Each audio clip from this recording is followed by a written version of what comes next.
Welcome back to the newsroom. It's time now for Focus. After days of protests against him, Hosni Mubarak says he will step down as Egyptian president later this year. It sparks a question whether that'll be enough for those who have been in the streets during the Egyptian uprising. But it's also time to be looking at who could fill the political void he'll leave behind. Over the next few minutes, we'll be taking a closer look at that issue and we'll be honing in on the opposition group, the Muslim Brotherhood. They've been touted by experts as the possible next ruling party of Egypt. But if that's the case, should we be worried? Some label them as a radical Islamist group. Others say they're a moderate movement that respects democracy. After more than a week of protests by the Egyptian people, the Muslim Brotherhood is making up for lost ground.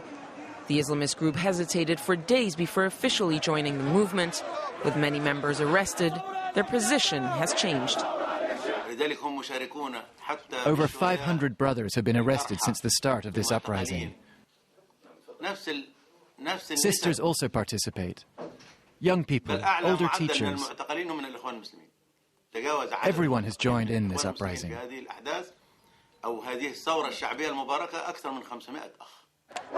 It took until Friday for the Muslim Brotherhood to officially call its members onto the streets. But their latest line is for Egyptians to unite until the regime falls. As pressure on Mubarak grows, most people are not asking whether the group will play a role, but how. The Muslim Brotherhood's influence is unquestionable as the only opposition group with a coordinated network that extends from the grassroots of society to the professional classes. Analysts put its support among the population of 80 million at between 20 and 40%. Muslim Brotherhood is a reality, a popular organization, very well known for people in every street, in every village, in every family, maybe. The U.S. and Israel are among the world powers which fear the demonstrations will lead to an Islamist takeover in Egypt. To reassure the international community, the Muslim Brotherhood has united with the secular opposition by backing former UN official Mohammed el-Baradei. But the concerns persist. They are still perceived as a threat to the powers in place, a threat to the army and the economy, but also to Western powers, a support system that these kinds of regimes need to stay in power. Experts, however, are sure the party would do well in any free election. The care and aid they give is of good quality. It shows a certain integrity and a willingness to help others. That means they give off a strong positive image. The Muslim Brotherhood has not yet put its hand up to lead the country, and it may very well be a job it's not seeking, at least for now. For more now on the Muslim Brotherhood, I'm joined by Hamid Saeed. He's Director of Research at the Brookings Doha Center, and he's with us on the line from Qatar's capital. Thanks very much indeed for speaking to us today, sir. First of all, what kind of policies are the Muslim Brotherhood actually promoting? There's a lot of concern, at least here in the West, but where are they on this radical, moderate continuum, so to speak? Well, they're considered to be a relatively moderate and mainstream organization. They renounced violence decades ago. They have committed themselves to the democratic process. Again, for decades, that's been the case. They participate in elections.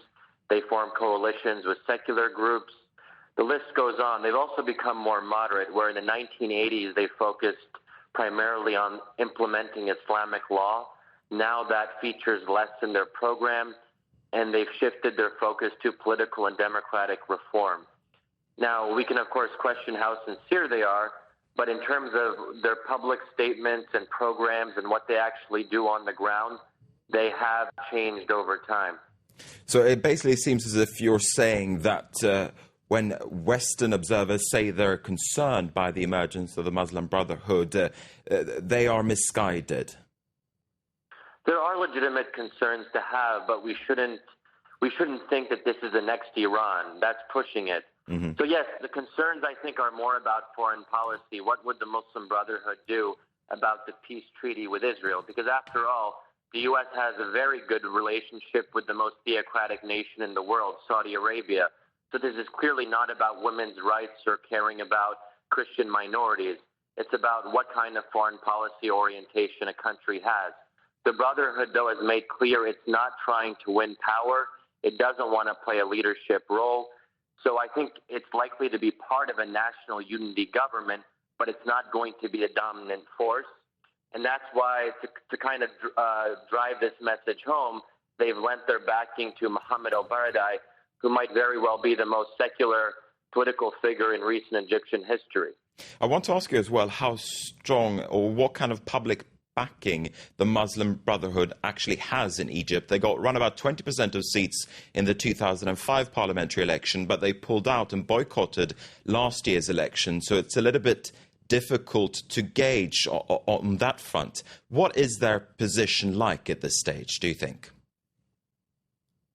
Well, so the last reasonably competitive elections there were 2005. They did win 20%, but it's hard to really gauge what that means because they didn't contest all the seats. They only contested about 1/3 of the total seats.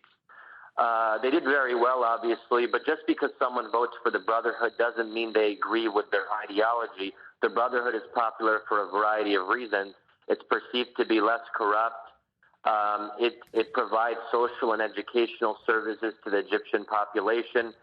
So it's not only Islamists who support the Brotherhood, but a wide range of people in Egyptian society. But do you think their support could have been damaged by the fact that they didn't come out very strongly in the beginning of the protests last week? And it's only in the past few days, really, that the leaders of the Muslim Brotherhood have emerged to support the uprising. Do you think they'll be weighed down by that decision in voters' eyes? Well, that was by design. The Brotherhood knew that if they played a prominent role in these protests, the international community would get very nervous. So they purposely downplayed their participation. They're very sensitive to international opinion. They're worried about another Algeria where the world gets very nervous and decides to undermine democracy in an Arab country out of fear of Islamist groups. So that's very much at the forefront. So even though they've played a relatively minor role in the protests so far, we're already seeing so much alarmism from the West. And I think this is precisely why the Brotherhood doesn't want to be very visible right now. All right, Hamid Zahid, thanks very much indeed for speaking to us here at France 24. We're going to have to wrap up today's focus right here. Thanks indeed for watching. Stay with us here at France 24. We'll have more news coming your way very, very soon.